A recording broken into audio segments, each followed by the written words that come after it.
के किसी धर्म के नहीं थे, वो सनातन के रक्षक थे। ये सबको मनाना चाहिए, पूरा हिंदुस्तान में सारे हिंदुस्तानियों को, सनातनियों को इनका त्योहार पर्व मनाना चाहिए। हम तो कहते हैं कि भगवान परशुराम के लिए अवकाश जो है, छुट्टी भी पूरा हिंदुस्तान में एक दिन के लिए चाहिए, परशुराम जयंती के दिन। भगवान परशुराम का भी एक बढ़िया मंदिर और विशाल मंदिर बनाने का विश्वामित्र सेना आज संकल्प लेती है। एक मंदिर बनाएगी विश्वामित्र भगवान परशुराम का। विश्वामित्र के धरती पे भगवान परशुराम का भी एक विशाल मूर्ति होगा। नमस्कार, न्यूज फॉर नेशन देख रहे हैं आप। मैं हूं रश्मि श्रीवास्तव आपके साथ। बिहार में भगवान परशुराम की जयंती के अवसर पर भव्य शोभा यात्रा निकाली गई और इस यात्रा में बड़ी संख्या में लोग शामिल हुए।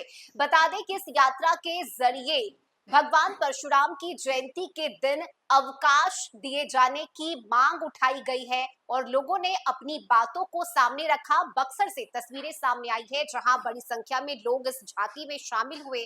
परशुराम जयंती के पावन अवसर पर अहिरौली के ग्रामीणों ने विश्वामित्र सेना के राष्ट्रीय अध्यक्ष राजकुमार चौबे के नेतृत्व में अहिरौली से एक भव्य शोभा यात्रा का आयोजन किया और इस कार्यक्रम के माध्यम से सेना ने परशुराम जयंती को राष्ट्रीय स्तर पर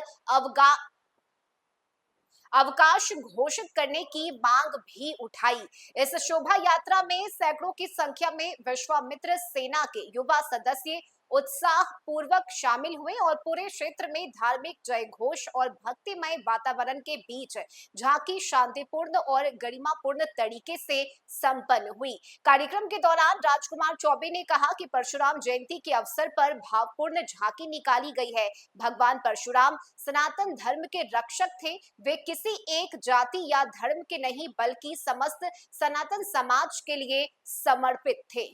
और क्या कुछ कह रहे हैं राजकुमार चौबे। भव्य शोभा यात्रा परशुराम भगवान परशुराम की जयंती है और परशुराम जो है सनातन के रक्षक थे। अब भगवान परशुराम जो है जिस तरह से जाने जाते हैं जिस चीज़ के लिए, आज बहुत हर्ष की बात है कि पूरा हिंदुस्तान में परशुराम जयंती मनाया जा रहा है।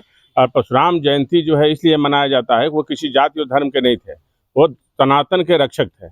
वो सनातन के लिए ही जाने जाते हैं। जो है उनमें इतनी ताकत थी कि वो हर समय जो है ब्रह्मांड में सबसे ताकतवर माने जाते थे सनातन की रक्षा करने के लिए। और जो सनातक विनाशक थे उन्हीं का वो विनाश किया है। सनातन का मतलब होता है कि जो सबको, समाज को एक साथ लेके चलने वाला, उसको सनातन बोलते हैं। तो उसके वो रक्षक थे भगवान परशुराम। इसलिए भगवान परशुराम की जयंती मनाई जाती है। अत्याचार को जो है वो खत्म करने के लिए भगवान परशुराम को जाना जाता है।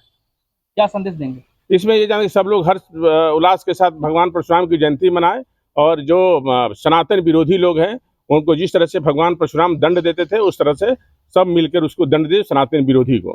सनातन के प्रचार प्रसार के लिए और सनातन के उत्थान के लिए लगातार आप लगे हुए हैं। आज भी देखा गया कि आपके साथ काफी संख्या में युवा भी थे।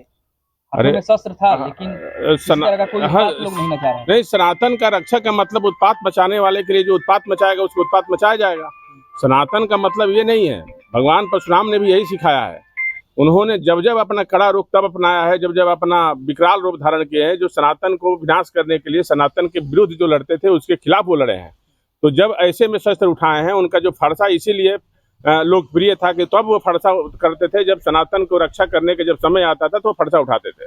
तो सनातन रक्षा करने के लिए भगवान परशुराम को जाना जाता है और भगवान परशुराम सनातन के रक्षक थे और इसीलिए इनको भगवान विष्णु भगवान का अवतार माना जाता है। और भगवान विष्णु का अवतार ही भगवान परशुराम का सनातन रक्षा करने के लिए हुआ था और किसी जात के, किसी धर्म के नहीं थे, वो सनातन के रक्षक थे।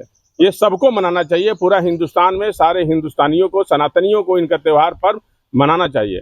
हम तो कहते हैं कि भगवान परशुराम के लिए अवकाश जो है, छुट्टी भी पूरा हिंदुस्तान में एक दिन के लिए चाहिए, परशुराम जयंती के दिन। परशुराम जयंती के दिन पे विश्वामित्र सेना किस तरह का संकल्प ले रहा है? विश्वामित्र सेना तो संकल्प ले लिया है। भगवान परशुराम की जयंती है, उसमें कहते हैं कि सनातन का रक्षा करने के लिए जो भगवान परशुराम ने जो उपदेश दिया है, जिस तरह से वो जाने जाते हैं, उसे विश्वामित्र सेना जो है सनातन की रक्षा करने के लिए कमर कस ली है और इसकी रक्षा करने के लिए तत्पर, हमेशा तत्पर है। जिले में एकमात्र भगवान परशुराम का मंदिर जो है अहिरौली ग्राम में स्थित है, वो भी काफी छोटा है। मंदिर का किस तरह से इसमें मंदिर का भी उत्थान होगा और एक भगवान परशुराम का भी एक बढ़िया मंदिर और विशाल मंदिर बनाने का आज संकल्प लेती है। एक मंदिर बनाएगी विश्वामित्र भगवान परशुराम का। विश्वामित्र के धरती पे भगवान परशुराम का भी एक विशाल मूर्ति होगा।